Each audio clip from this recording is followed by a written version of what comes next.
I recently sat down with my friend David Wood, who's a known diagnosed psychopath who converted to Christianity while he was in prison for a violent crime.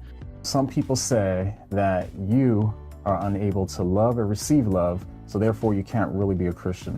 What do you got to say about that? I would have to disagree with a lot of people's concept of love, right? They're thinking of it primarily as a feeling. I don't know exactly where they're getting that from. That might be what most people mean by it, but I'm thinking of it as like an orientation of the will. It's very weird to command someone to have a certain feeling. So whatever God is commanding, whatever Jesus is commanding, whatever Paul is commanding, it seems like something that we're supposed to strive to do, right? And if you notice, it's usually connected to doing something. So Jesus says, love your enemies and pray for those who persecute you. Now, if you've got someone who's been your enemy your entire life, I'm not sure you can just will yourself into having warm feelings towards that person.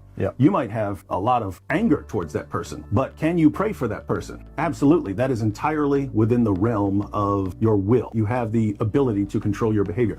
If you look in Romans, when Paul says, if your enemy is hungry, feed him. If he's thirsty, give him a drink. It would be very strange to say, hey, if your enemy is hungry, have good feelings towards him.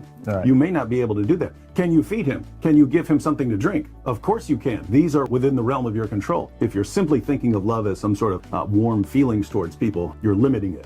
I'd say the Bible has a broader definition. I think a lot of people have a really messed up concept of love, and I'm saying that because there have been times when I would post something on social media and I would just post a Bible verse like love your enemies. And I would get responses along the lines of, so what you're saying is that if someone's raping and killing my wife, I should just let him do it because I love him? And I'm thinking, whoa, whatever you think I'm saying, I'm not saying it. If you think that's what love means, if you think love means letting someone do something, even if it's destroying or killing other people, that's not what we're talking about here. I mean, you can imagine you saw your son's about to burn the house down. Following these people's definition of love, you should, well, I would stop him, but I love him, so I'm going to let him burn the house down. No, part of the concept of love would be seeking what is best for your kids, and that would include stopping them from burning a house